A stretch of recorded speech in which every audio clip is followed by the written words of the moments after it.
নমস্কার।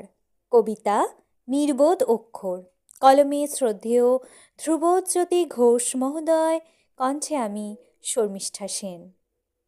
তবে তাই হোক, রুমডেটমুখী প্রেমের অভিনয়ে হাবুডুবু অক্ষর বাহিনী কবিতাকে করুক প্রবল শাসন, আর সমারূঢ় গ্রন্থকীট বৈদগ্ধের অহংকারে আজ থেকে হোক কবিতার অভিজাত স্বজন। ছাদ ছুঁই অভিধান, শব্দ প্রয়োগ প্রকরণ, সাধু ছন্দের পাক প্রণালীতে ভরপুর এক গর্বিত লাইব্রেরি হোক কবিতার প্রিয়তম রসুই ঘর।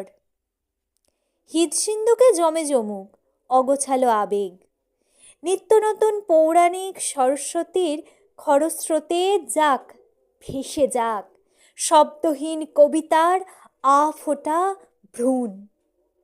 সমাজের বোঝা ভবঘুরে অসংবৃত উস্কো খুস্কো কবিতা আলোকপ্রাপ্তদের হাতে হয়ে যাক দিন দুপুরেই খুন।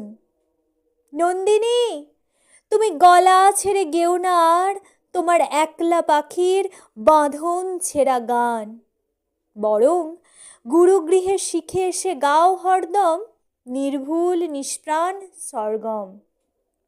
প্রজাপতি, তুমি যাও নাচের পাঠশালায়, শিখে এসো শুদ্ধ নৃত্যের কীট কৌশল। ঝর্ণা, তুমি কেন এখনো কি সাহসে ধাতব শাওয়ারের আদব কায়দা না মানা এত অপরূপ প্রগলভা? বুঝি না কেন যে আজও পাখিদের ওড়াউড়ি মিসাইল সুখী আকাশে রাডারের নিষেধ মানে না। কতটা পথ হাঁটলে হয় সার্থক কবি মানুষের কবিতা জীবন? এক জীবন আসলে আর কতক্ষণ? পদ্ম পাতায় যেন জল অবিরত টলটল। বুঝতে বুঝতে ক্রুশবিদ্ধ জীবনের শক্ত শক্ত ব্যাকরণ কত কত আশ্চর্য রূপসী ফুল ঝরে যায় অগোচরে নিরন্তর। কেবলই হারিয়ে যায় স্বভাব বশে ছায়াবৃতা লাজুক কবিতা।